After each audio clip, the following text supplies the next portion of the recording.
बिस्मिल्लाहिर्रहमानिर्रहीम। अस्सलामु अलैकुम।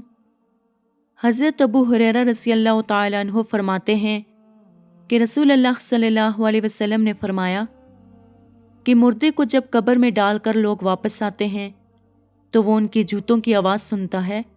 अगर वो मुर्दा मोमिन होता है तो नमाज उसके सर के पास, रोज़ा उसकी दाएं जानिब, ज़कात उसकी बाएं जानिब और दूसरे नेक कमाल, सदका व खैरात, सिला रहमी और लोगों से अच्छा सलूक वगैरह उसके पाँव के पास आ जाते हैं।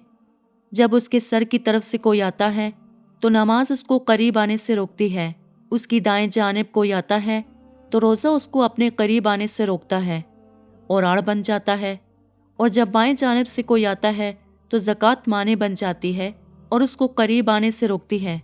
और जब उस मुर्दे के पाँव की तरफ कोई आता है तो उसके नेक अमाल यानी सदका खैरात, सिला रहमी और लोगों के साथ उससे सलूक वगैरह आड़ बन जाते हैं। फिर उससे कहा जाता है कि बैठ जाओ, चुनाचे वो बैठ जाता है और उसको सूरज ऐसा दिखाई देता है जैसे कि गुरूब होने को है।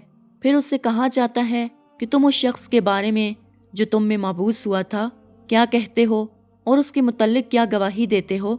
वो कहता है कि मुझे ज़रा नमाज पढ़ लेने दो। उसे कहा जाता है कि तुम अनकरीब ये काम कर लोगे।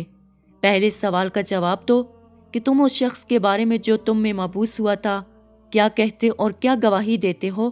वो कहेगा कि ये मोहम्मद सल्लल्लाहु अलैहि वसल्लम हैं। मैं गवाही देता हूँ कि वो अल्लाह के रसूल सल्लल्लाहु अलैहि वसल्लम हैं। अल्लाह ताला के पास से दीन हक लेकर आए। उससे कहा जाएगा कि इसी बात पर तुम जिंदा रहे और इसी पर तुम्हारी मौत आई और इंशाअल्लाह इसी अमर पर तुम जिंदा करके उठाए जाओगे। इसके बाद उसके लिए जन्नत का दरवाज़ा खोला जाता है जिसको देखकर उसकी खुशी और रश्क में इजाफा हो जाएगा।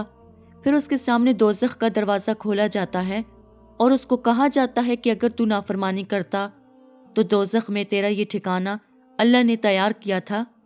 इसको देखकर उसकी खुशी और रश्क में इजाफा हो जाता है और उसके लिए कब्र 70 हाथ कुशादा कर दी जाती है और मुनव्वर कर दी जाती है और दोबारा उसका जिस्म पहली हालत में लौटा दिया जाता है और उसकी रूह को उम्दा और पाकीज़ा खुशबू में रख दिया जाता है, यानी उन परिंदों के पेट में जो जन्नत के दरख्तों पर चरते फिरते हैं।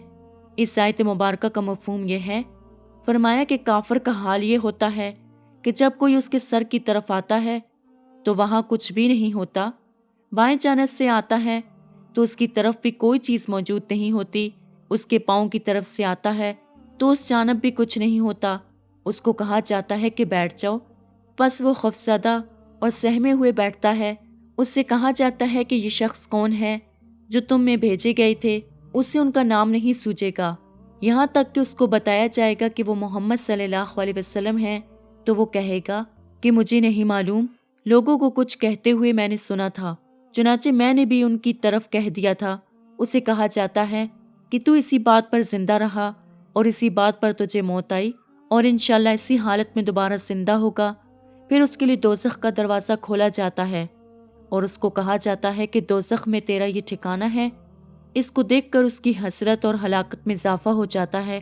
फिर जन्नत का दरवाज़ा खोला जाता है और उसे कहा जाता है कि अगर तू फरमाबरदारी करता तो जन्नत में ये ठिकाना मकाम अल्लाह ताला ने तेरे लिए तैयार किया था। इसको देखकर उसकी हसरत और हलाकत और भी बढ़ जाती है।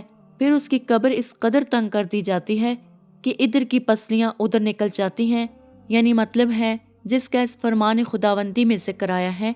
मतलब ये है कि जो शख्स मेरी इस नसीहत से एतराज़ करेगा तो उसके लिए तंगी का जीना होगा। उम्मीद करती हूँ कि आपको आज की वीडियो पसंद आई होगी। मज़ीद इसी तरह की वीडियोस देखने के लिए हमारे चैनल को सब्सक्राइब करें। खुदा हाफिज़।